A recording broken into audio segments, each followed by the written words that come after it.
necessário, mas hoje nós precisamos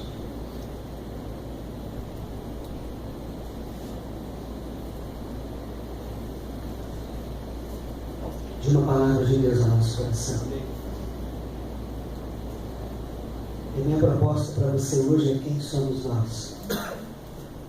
A minha esposa até perguntou: mas isso é uma pergunta? O que é isso? Talvez a gente precisaria colocar ali 2 pontos. Quem somos nós? 2 pontos. Porque, por conta dos muitos desmandos que têm ocorrido hoje no nosso país, queridos, talvez a gente tenha que repensar algumas coisas aí na nossa caminhada com Deus. E aí eu quero, antes de mais nada, orar com você. Pai, estamos aqui na tua casa, prontos para ouvir aquilo que o Senhor preparou para nós nessa noite. Estamos tendo aqui algumas interferências. Deus, vem com a tua graça. Que isso não nos roube da possibilidade de sermos impactados pela tua palavra nessa noite. O Senhor Jesus quer nos ensinar, ou ampliar o ensinamento que nós já temos no nosso coração. Portanto, ó Deus, que ninguém em nada, a não ser o Espírito Santo de Deus, possa ter toda a liberdade agora para se movimentar entre nós, para tocar no nosso coração, para nos dar entendimento, desvendando os nossos olhos, para que a gente saia daqui entendendo muito bem qual é o papel que devemos desenvolver na atualidade. Tenha misericórdia de nós, em nome de Jesus. Amém. Quem somos nós?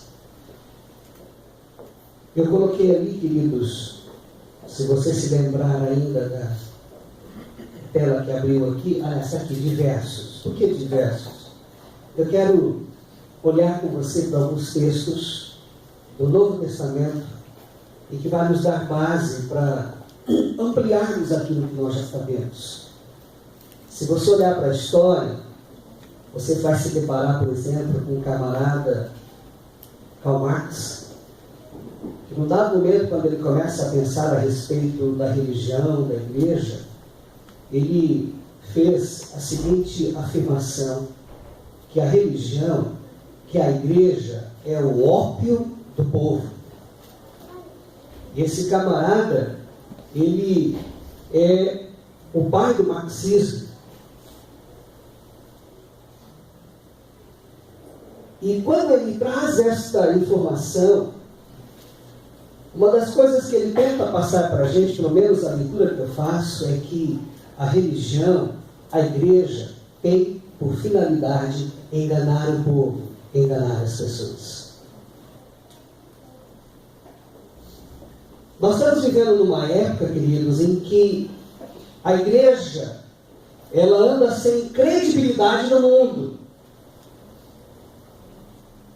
Há um número crescente dos descrentes dos crentes. E não faltam razões para que essa igreja, ela seja cada dia mais desacreditada no mundo.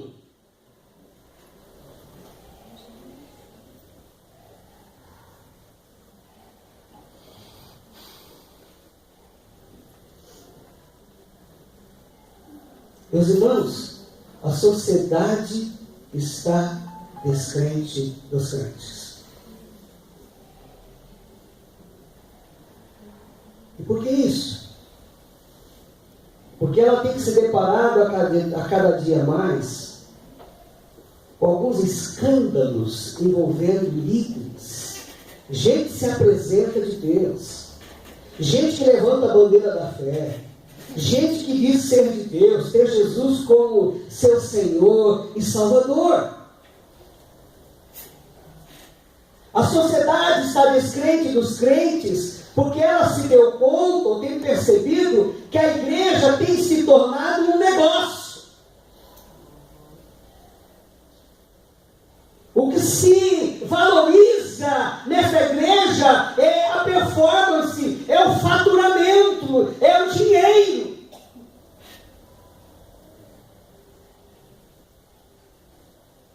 Nós vivemos uma época, meus irmãos, em que há um rótulo do cristianismo sem o conteúdo de Cristo.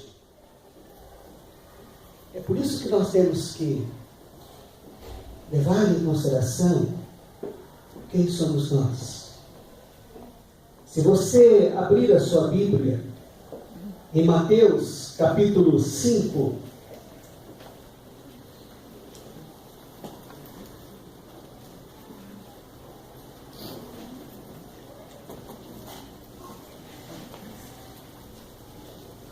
abra aí, Mateus capítulo 5, dos versículos 14 a 16. É um texto muito bem conhecido por mim e por você. Mas olha o que diz aí.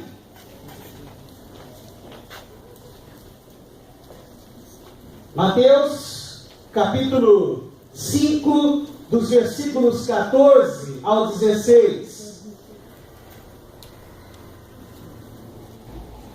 Vós sois a luz do mundo. Não se pode esconder a cidade edificada sobre um monte, nem se acende uma candeia para colocá-la debaixo do alqueire, mas no velador, e alumia a todos que se encontram na casa. Meus irmãos, o que é que Jesus está dizendo aqui para mim e para você? Aliás, quando eu penso nessa, quem somos nós? Eu quero trazer aqui para você, apresentar a você algo que nós já sabemos. Na realidade, Jesus, ele ilustra, ele exemplifica o que deveria ser a igreja, ou o que é a igreja. Com 4 figuras muito interessantes. Então ele diz para mim e para você, nesse texto, que a igreja é a luz do mundo. Ele está dizendo aí para mim e para você que a igreja, ela deve sim brilhar nos lugares escuros do mundo. Há muita escuridão no mundo. Ele está dizendo aqui para mim e para você que nós devemos viver e trabalhar em lugares, fazendo uso da nossa influência, e a luz que há em nós seja completamente revelada ao mundo. É isso que ele está dizendo.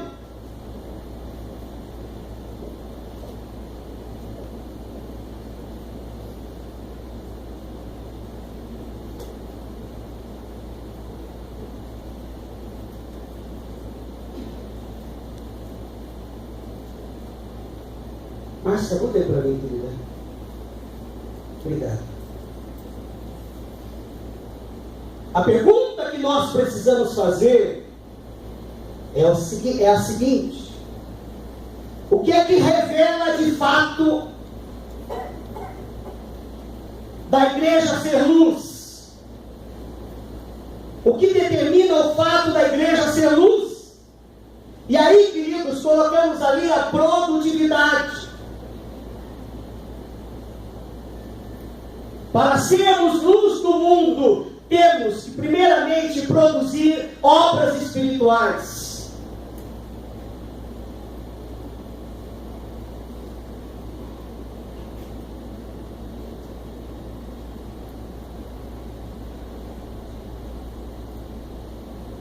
Muda para mim, Márcia. Olha lá, Gálatas capítulo 5, versículos 22 e 23. Olha o que diz Paulo aí a nós. Mas o fruto do Espírito é amor, alegria, paz, longanimidade, bondade, fidelidade, mansidão, domínio próprio. E eu esqueci aí a benignidade. Contra estas coisas não há lei.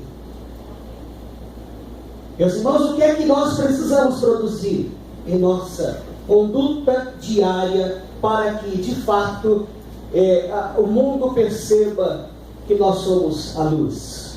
O que é que nós precisamos produzir?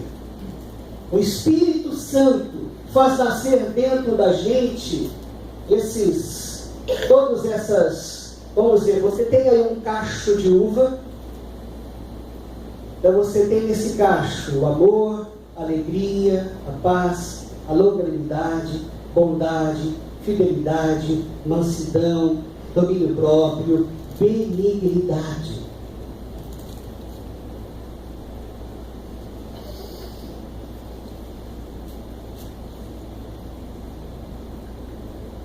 O que é obra espiritual, meu irmão?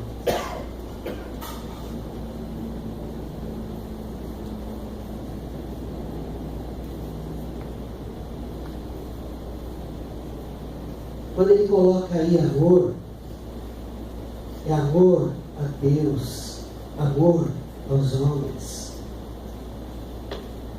O Espírito Santo, ele faz nascer em mim, em você, uma capacidade, o poder, a determinação de amar as pessoas das quais não amamos. É algo de Deus que vem dentro de mim, que toma conta de mim e que faz com que eu ame quem eu não goste.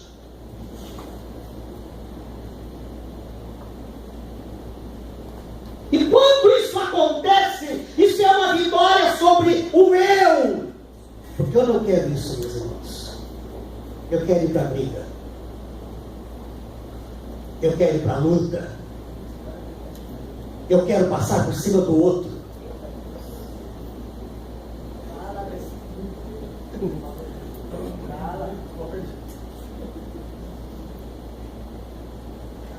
Esse amor cristão é o fruto do Espírito Santo dentro de mim.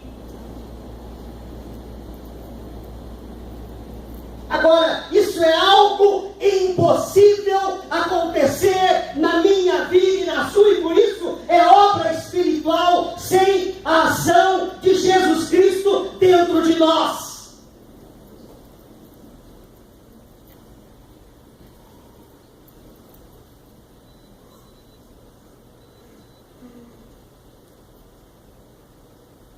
O mundo precisa perceber isso na gente, meus irmãos. Porque o mundo percebeu isso em Cristo. Ele amava seus inimigos. Aliás, ele morreu pelos seus inimigos.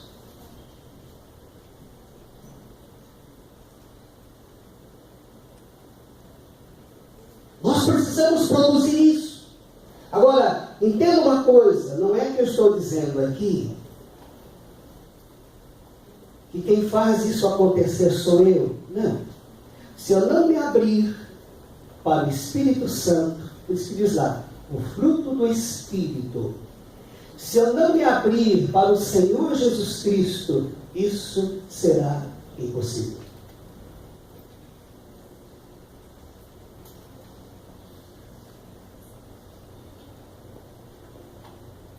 Paulo fala aí a respeito da alegria, que é um profundo regozijo no Senhor.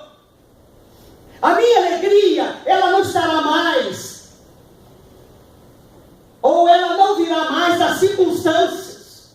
Independentemente das circunstâncias pelas quais eu passe, a minha alegria virá do Senhor, meus irmãos. Isso é obra espiritual.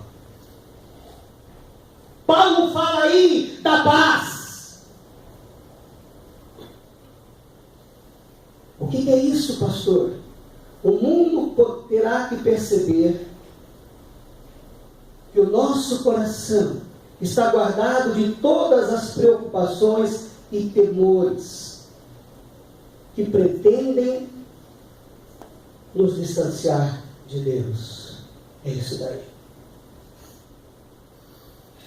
Está dito aí longanimidade. O que é longanimidade, queridos? É uma paciência absoluta. Nós seremos pacientes debaixo das injúrias ou dos danos sofridos. Não importa o que o outro faça para comigo, mas eu serei paciente.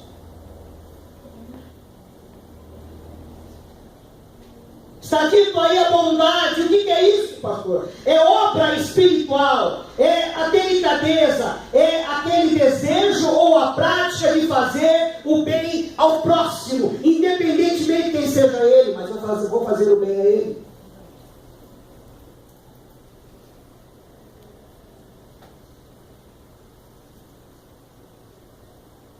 Meus irmãos, essa deve ser a nossa conduta diária. O Espírito Santo quer fazer dentro da gente esses sentimentos.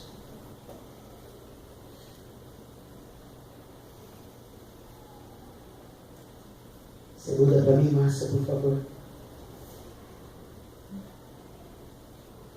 Em segundo lugar, meus irmãos, para sermos luz do mundo, nós temos que produzir obras morais. Se não vejam João capítulo 3, versículo 17, olha o que diz aí na sua Bíblia.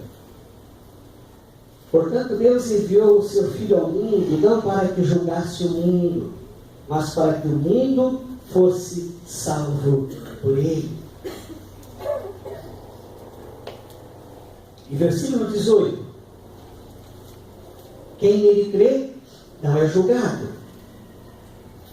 O que não crê, já está julgado, porquanto não crê no nome do unigênito Filho de Deus.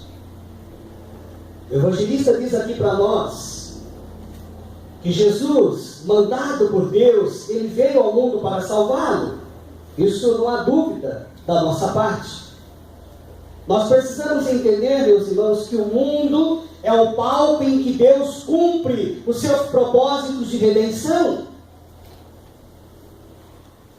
É onde Ele realiza, Ele desenvolve os seus propósitos da redenção. A pergunta que eu e você precisamos fazer, pois bem, como é que nós produziremos obras morais? Isso acontecerá na medida em que eu e você compartilharmos o Evangelho com alguém. Não podemos ficar calados, meus irmãos, diante de tanta necessidade espiritual.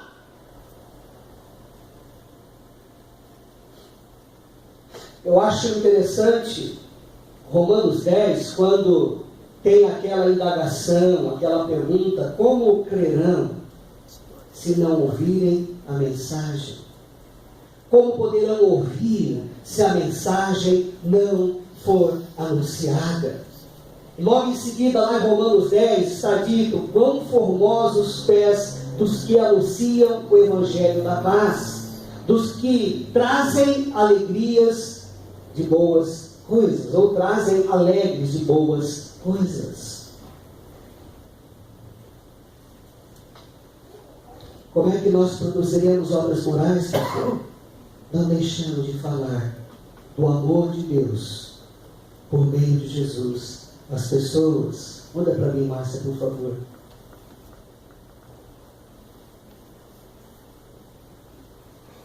Em terceiro lugar, meus irmãos, para que nos tornemos luz do mundo, temos que produzir obras sociais.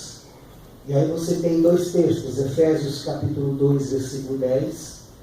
Pois somos feitura dele, criados em Cristo Jesus para boas obras, as quais Deus de antemão preparou para que andássemos nelas. E o texto de Mateus, que é um texto mais longo, mas eu escolhi aqui apenas alguns versículos, aquele que diz: porque tive fome, e me deste de comer, tive sede, me deste de beber, era forasteiro, e me hospedastes, estava nu, e me vestistes, enfermo, e me visitastes, preso, e foste ver-me. Em verdade vos afirmo que sempre que o fizestes a um destes meus pequeninos irmãos, a mim o fizestes.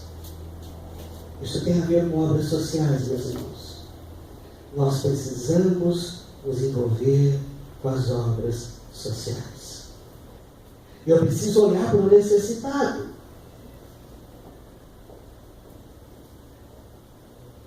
Porque quando eu ministro ao necessitado, eu ministro a Cristo. Quando eu ajudo, quando eu sirvo, quando eu presto auxílio ao pobre, ao miserável, diz aqui o texto que eu estou servindo a Cristo. Eu estou fazendo para agradar a Deus.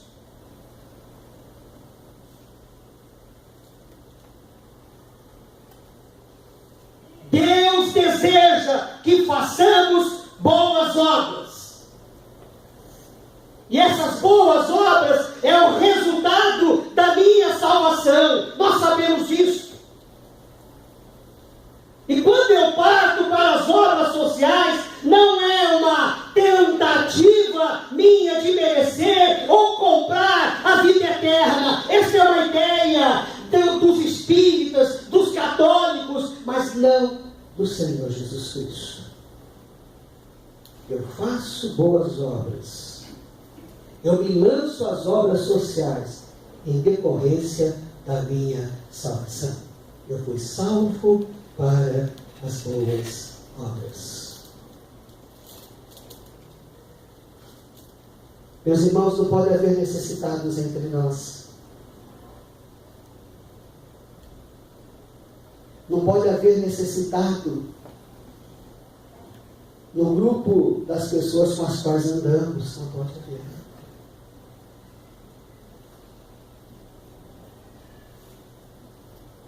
Eu gosto muito daquele texto que diz assim: ajudai a todos, mas principalmente aos domésticos da fé.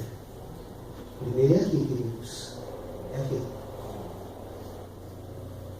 Antes de olharmos para fora, vamos olhar para cá. Como é que está aqui? Olhamos aqui, nós vamos olhar para fora. Porque quando eu cuido aqui do necessitado, eu estou fazendo para Deus.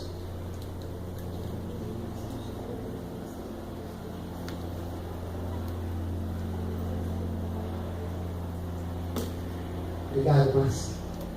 Olha só. A igreja é luz do mundo não porque pertence a Ele. Ou melhor, não porque é parte dele, é dominado por Ele. É propriedade dele. Ele é luz do mundo porque tem a finalidade de iluminá-lo, clareá-lo, espalhar a luz. Tem por finalidade orientá-lo, dirigi-lo e encaminhá-lo e lhe revelar o caminho da verdade. É esse o nosso papel, meus irmãos. Nós não podemos perder isso de vista.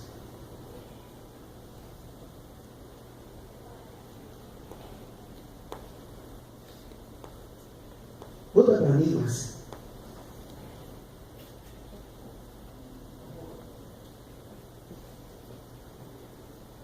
Travou? Aqui acabou.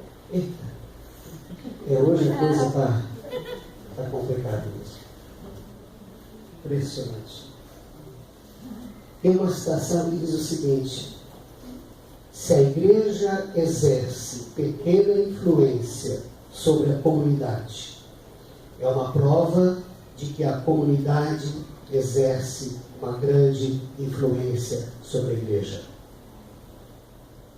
Se nós temos influenciado, ou de uma maneira tímida temos influenciado a nossa comunidade, é porque a nossa comunidade tem exercido uma grande influência sobre nós, meus irmãos.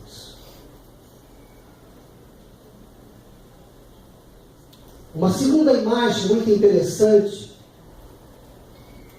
ilustrada por Jesus com relação à igreja, está em Mateus capítulo 5, versículo 13. Abra aí. Mateus capítulo 5, versículo 13. Olha o que diz aí. Vós sois o sal da terra. Ora, se o sal vier a ser insípido, como lhe restaurar o sabor? para nada mais presta, senão para ser lançado fora, ser pisado pelo homem. Esta é a segunda imagem que Jesus traz aqui para a gente, muito interessante com relação à igreja.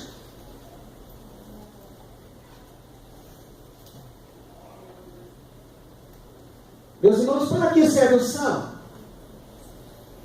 Achou aí, Marcelo? Eita. Outro arquivo. Passa adiante para mim. Para que serve o sal? Qual que é a finalidade do sal? Em primeiro lugar, dar gosto. Você já comeu comida sem sal? É muito ruim. É horrível. É muito ruim. É horrível. E na marmita igual. Meu Jesus, ninguém merece. O sal tem essa finalidade, essa propriedade, dá gosto. Esses dias lá visitando o Henrique lá no hospital, e aí coitadinho que ele teve que comer uma comida sem sal. E a gente olhava para a cara daquela criança enquanto comia aquela comida. Olha, imagine aquela batata que você vai comer lá na cantina sem sal daqui a pouco. Aí você pega no pé aqui do Masterchef. Porque você quer sentir o gosto do bacon, do presunto, mas tem que ter o sal.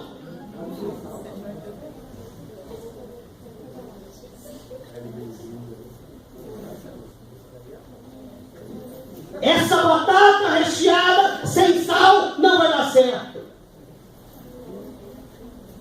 Meus irmãos, a igreja do Senhor Jesus Cristo existe para dar gosto à vida.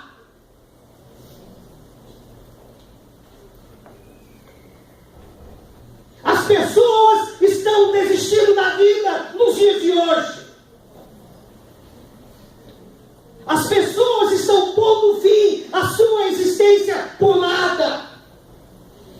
E é papel nosso, como igreja do Senhor Jesus Cristo, dar gosto à vida. Para que serve o sal, meus irmãos? Ele tem também a propriedade, a finalidade de evitar o apodrecimento. Os antigos sabem muito bem disso. Quando a gente não dispunha de geladeira, como temos hoje, você pegava lá a carne para mantê-la por alguns dias, você dava uma salgada nela. Essa é a finalidade. Evitar o apodrecimento. Evitar a deterioração. A decomposição orgânica, a putrefação, a corrupção. Meus irmãos, a igreja do Senhor Jesus Cristo, ela serve para eliminar a podridão. É por isso que na igreja de Cristo não deve haver a corrupção, o suborno, o uso de recursos e de informações para benefícios próprios.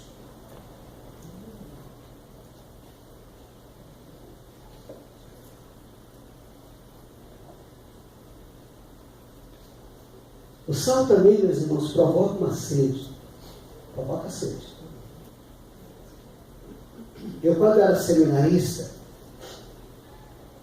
uma das muitas viagens missionárias que eu participei foi lá em Ribeirão Preto. Nós fomos para lá para ficar por 2 semanas evangelizando uma comunidade.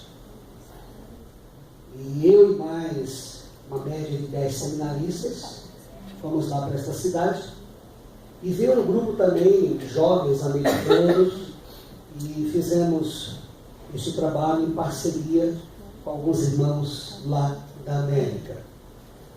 E durante esses 15 dias, tinha lá um dia em que eles escolheram para que a gente descansasse. Você podia dormir até um pouco mais tarde podia aproveitar, enfim, né? Comer o que você tinha comida de sobra lá, você passava o dia comendo. Também que eu estava magrinho naquela época, mas assim, o interessante é que aquela noite, ela chegou no fim para a gente num churrasco. E eu não posso negar aqui o sangue de Mato Grossense que eu tenho nas minhas veias.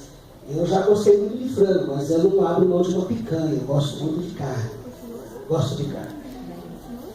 Agora, a pior coisa que pode ter é quando você vai comer uma carne salgada. A gente precisa tomar muito cuidado com a pressão, né? Eu digo para minha esposa lá em casa, cuidado com o sal. Para quem gosta um pouquinho de sal é perigoso, porque eu vi lá em casa da minha mãe, assim, da noite pro dia o médico chegava, pode tirar o sal porque você está com pressão alta, você pode morrer a qualquer hora. Mas o sal provoca sede. E eu fui comer aquele churrasco, e comi com gosto. Eu passei a noite toda praticamente do lado do bebedouro tomando água. Tanto sal que se colocou naquela carne. Olha que segunda figura interessante de Jesus é para nós. Ele diz que a igreja é o sal da terra. Sabe o que isso quer dizer para nós, meus irmãos? Que nós, como igreja do Senhor Jesus Cristo, devemos provocar sede de Deus nas pessoas. Por onde quer que você passe, você vai provocar sede de Deus na vida dessas pessoas. Olha a responsabilidade. Você tem provocado sede de Deus nas pessoas? Lá no seu trabalho? Lá na sua escola, na sua faculdade? Você tem provocado sede de Deus? Porque quem é da igreja de Deus provoca essa sede.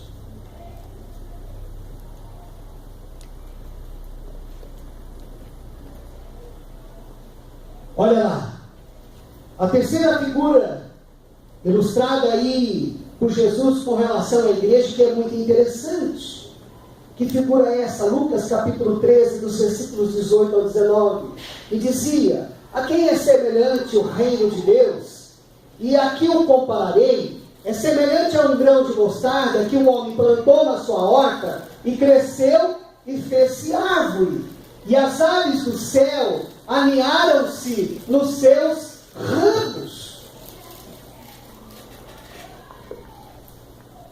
Meus irmãos, olhando para este texto, eu preciso entender, ou eu devo descobrir, perceber, que Deus tem as suas aves. Deus tem os seus eleitos, Deus tem os seus escolhidos, e o que é que a igreja deve oferecer a estes? A sombra, o ninho. É por isso que João capítulo 11, versículo 52, e não somente pela nação, mas também para reunir em um só corpo os filhos de Deus que andam dispersos. As aves. Salmo 84, versículo 3, o pardal encontrou casa e a andorinha ninho para si, onde acolha os seus filhotes. Eu, os teus altares, Senhor dos exércitos, Rei meu e Deus meu. O que é sombra, meus irmãos? É acompanhamento constante.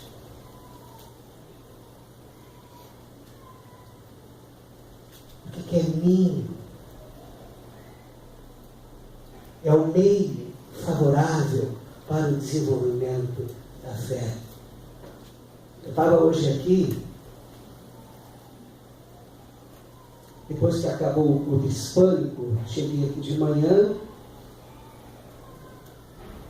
e aí fiquei aqui até por volta das 2 horas da tarde. Eu corri para casa para pegar a esposa, a sogra, e viemos para cá. Mas eu estava lá no gabinete, pensando, orando, e aí comecei a ouvir uma língua estranha.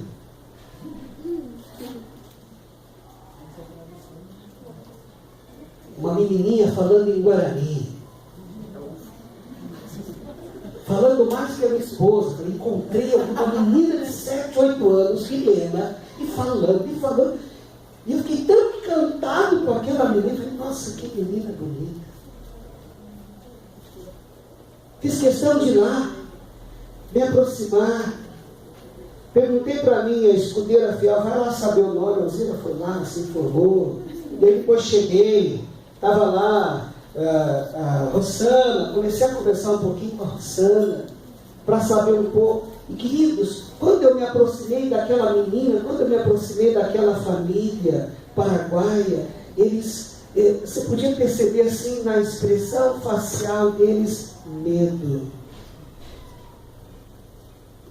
preocupação, porque não sabiam quem eu era.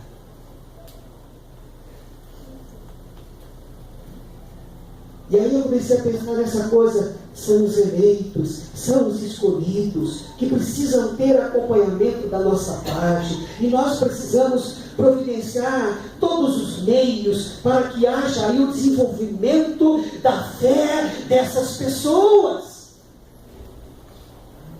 A igreja tem que ser isso, sombra, ninho, ela tem que estar aberta para isso, meus irmãos, é abrigo, é esconderijo. Muitos deles estão aqui clandestinamente.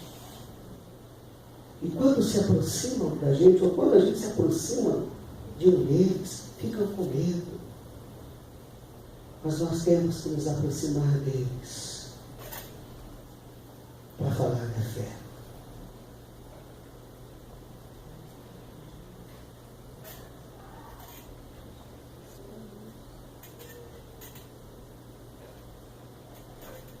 Pode mudar para mim, Márcia.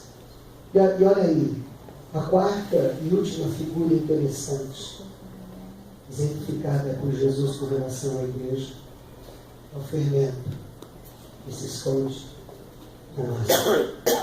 Lucas capítulo 13, dos versículos 20 ao 21, disse mais: a quem compararei o reino de Deus? É semelhante ao fermento que uma mulher tomou e escondeu em 3 medidas de farinha até ficar tudo levedado. O que é o fermento, meus irmãos? 6 mulheres, donas de casa e não donas de casa, mas que fazem uso também do fermento, vocês sabem, que é um organismo capaz de provocar a fermentação, a levedura. E quando eu me deparo com essa figura que Jesus traz para a gente, muito interessante, eu sou levado a pensar no papel que Deus, ou que Jesus estabeleceu para nós, igreja dele aqui, como fermento. Ou, se você preferir, é um papel virulento. O que é isso, pastor? É um papel contagioso. O papel que Jesus estabeleceu para mim, para você, como igreja dele nos dias de hoje, é influenciar com fé e salvação. As pessoas, depois de saírem da nossa presença, elas têm que ter essa influência.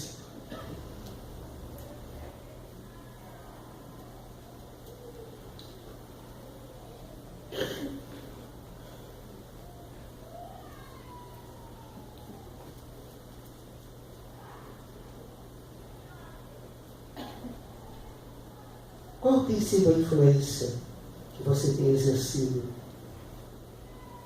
nas pessoas? Qual tem sido a influência? Porque eu fico muito impressionado com a influência que está aí na mídia de alguns homens e mulheres que dizem ser de Deus, estar a serviço de Deus, e terem desenvolvido ou estarem desenvolvendo uma influência de péssima qualidade, a pior coisa possível. Você não vê nada desse papel que Jesus estabeleceu para nós como igreja dele. influência de fé, influência da salvação.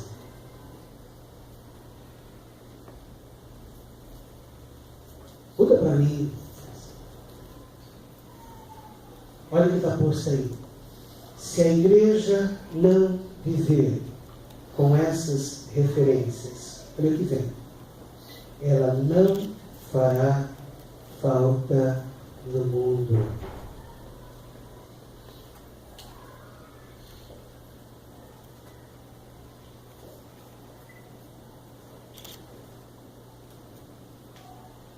Onde que entra a embora aí, meus irmãos? A embora ter vivido com essas referências. Porque do contrário, ela não faz falta nunca.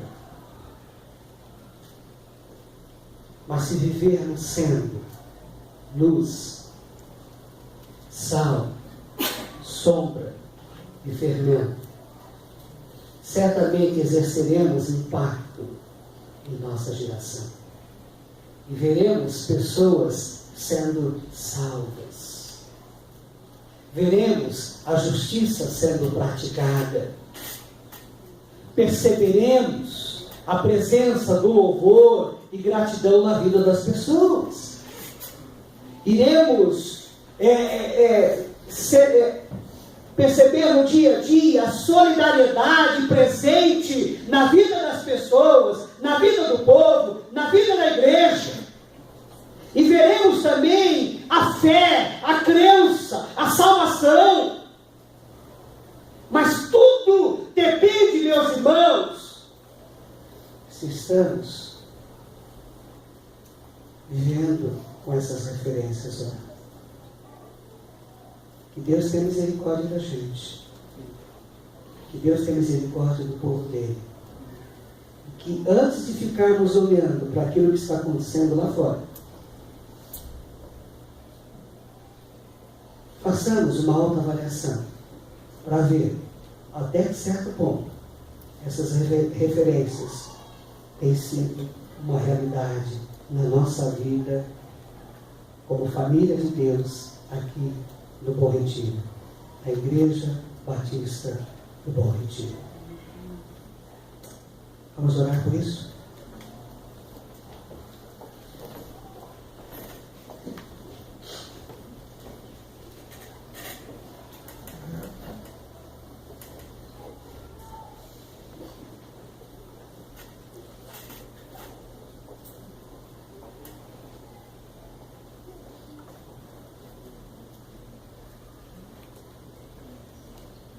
Pai, nós queremos te agradecer.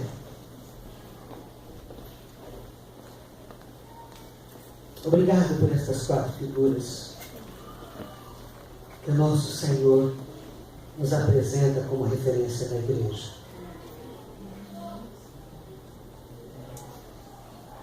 E falou da importância da luz, ou que devemos ser a luz do mundo.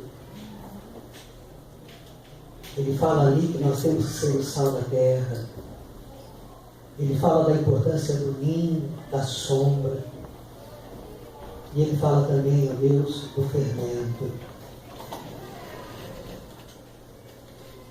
Do papel contagioso.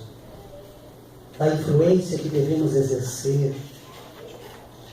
Não só aqui dentro, Senhor, mas por onde quer que caminhemos. Que possamos influenciar as pessoas, a fé, a salvação. Ó Deus, tenha misericórdia de nós. Deus, aquilo que eu não consegui destrinchar,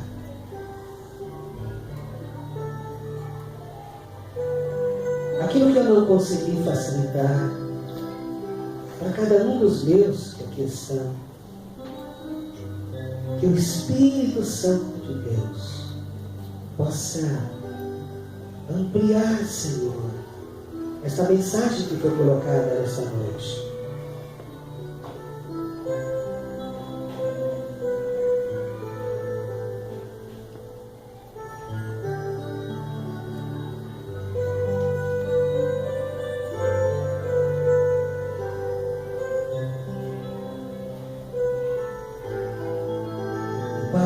confesso uma coisa ao Senhor. Uma preocupação que há no meu coração. Fazemos parte de uma igreja que não faz falta ao mundo. Que deixe de desenvolver os papéis que o Senhor estabeleceu para nós, como igreja clube, aqui, nesta comunidade. Tenha misericórdia de nós. Abençoa-nos no decorrer desta semana.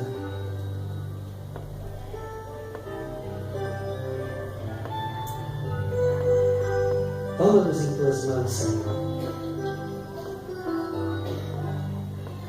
E obrigado por tudo. Obrigado porque o Senhor continua investindo na nossa vida, trazendo a palavra de Deus para o nosso coração. Que a gente se abra, Senhor, para nos tornarmos melhores, servos de Cristo, pertencentes à igreja do Senhor Jesus Cristo, aqui no Bom Retiro. Abençoa aqui o teu povo, Senhor. Abençoa os pastores dessa igreja.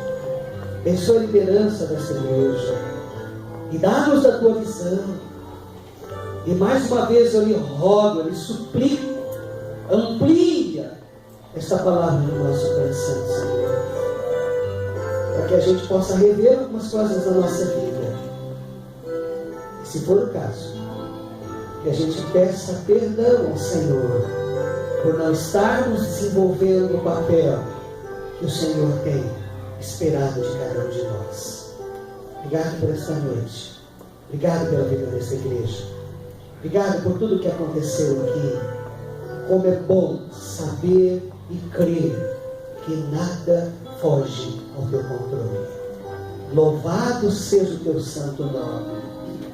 Que a gente saia daqui não só revendo algumas posturas, mas também louvando e bendizendo o teu santo nome, por conta de tudo aquilo que o Senhor tem feito, nos abençoando, nos preservando, nos corrigindo, fazendo a gente pessoas melhores de Deus.